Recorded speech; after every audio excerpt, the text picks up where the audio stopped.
Hey guys, we're back to talk about a big week of high school football. There's something special about this time of year. When you get to practice on Thanksgiving, that is a huge deal. I mean, it's easy to practice on Thanksgiving. Yeah, we talk in August. Everybody kind of talks about winning a state championship. We have state championship dreams. You get to this time of year, and 16 teams in each class have a state championship dream remaining.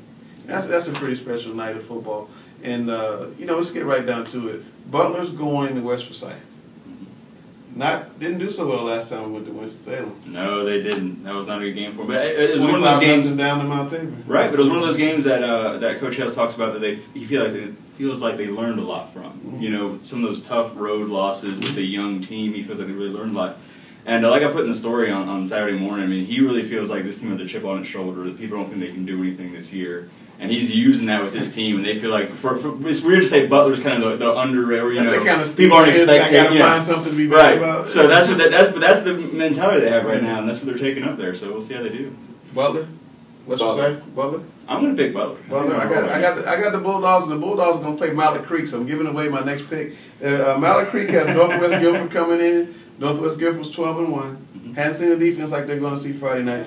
What are they going to do with those big old hog mollies from Mallard Creek? Run around them. Run around them? It's bad because those linebackers are big and fast too. Mallard Creek honestly has one of the best defenses I've seen in years. I mean, no lie. I mean, they're really, really good. And we talked last year about where's Butler's place in history. I think if this Mallard Creek team goes ahead and wins, they're not pretty. They don't throw the ball all over the yard like the Independence and Butler teams we've had. But if they win a state championship, we do need to start thinking about where this team fits in all-time history because they are very, very, very dominant. They just don't let you score. I mean, Providence had 27 last week, and that's the most they've given up all year long. And that shocked me. Congratulations to Providence. I was like, way to go Providence in that game. I mean, that was Providence is definitely on the way up. The preseason training stuff those guys did with Josh McClure, shout out to Josh, was phenomenal. And it really helped those guys. Bentley Spain told me that, it helped the line get stronger, faster, quicker. And it's made a difference for those guys. And Austin Pro had a phenomenal season.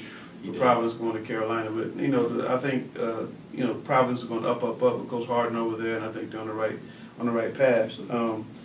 Speaking of Providence, let's go down the road a little bit. Southeast Guilford coming in to face Charlotte Catholic. Elijah Hood, any game now could be his last game, and is this his last game? No. I don't think so. I think they got it worked out well for them that Mooresville loses that game. They get to play the game at home, keep that going there. I don't think it would matter if they'd gone to Mooresville for that. Maybe not, but it doesn't hurt to have another home game.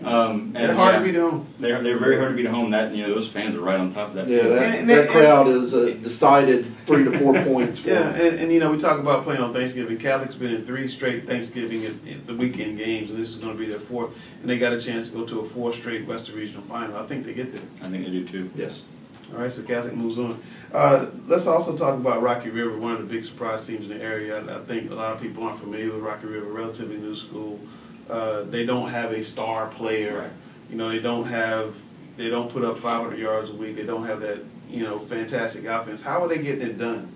They're kind of more pedestrian than some of our other teams. Yeah, again, we talked about in the first video, a good defense, really good defense, and just having a lot of guys that know what the role is on the team, do just enough to get things done. I mean, like you said, you add up, every running back doesn't have a great game. When you add 3 of them up together, you add those yards up, and they've had, a really good rushing game. And same with the quarterbacks. And that's kind of offense defensive coordinators do not like the game plan for because you never know who's going to burn you. Right. They have a big task this week. They're playing the Mallard Creek of the 4A class. Greensboro Dudley doesn't give up points to anybody. They're big, they're strong, they're fast, and they're playing at home. Can Rocky River go pull off probably the biggest upset of these playoffs? I'd like to see him do it, but I don't think so. I think I'm going to pick Dudley on that one. It'd be great to see Rocky River make it. They've had a great season so far, and I'd love to see it keep going, but I think Dudley takes that. So no Rocky River Catholic matchup. That'd be fun.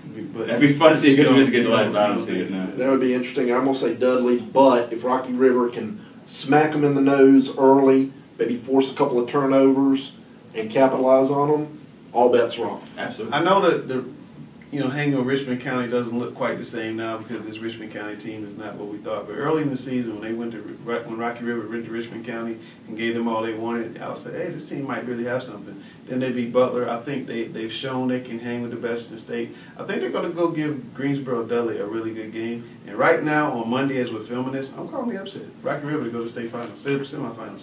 All right, last game, Weddington and Northern Guilford. Another great defensive team. Weddington just doesn't let you score. They got 2 shutouts in the past 4 weeks, giving up, I think, 24 points in a month. They're going to be able to deal with the 3-time state champions, but they don't have. Northern Guilford doesn't let you score either. Yeah, but Northern Guilford also doesn't have T.J. Logan, so they're not Right, going to get but 500 yards and 8 touchdowns from one guy. No, they definitely have that defense. I mean, but like I haven't seen them since last year in the state championship game. If the defense is anything like that, I mean, Elijah Hood couldn't get much going at all in that game. We got a really tough defense. It's should be a low scoring. Well, they had 10 guys in the box. You got to pass, Coach Odo. I love you, man. You got to pass the ball. They can put 10 guys in the box and stop one dude. Throw the ball. Yeah. It's going to be tough, but I'm going to say Northern Guilford. Nighthawks to beat Weddington. Yeah. Your Weddington team. Yep, I'm going to say, but it could be close. So next week, what are we going to talk about next week? There's nobody left but Mallard Creek. I mean, you guys just kicked everybody out of play. Oh, Catholic Mallard Creek. Talk about this, too. Catholic and Mallard Creek. All right. Butler. Here we go. Oh, Butler. Butler. All right, let's get Butler. All right. So it should be a great week of games. We'll catch you guys next week and recap it.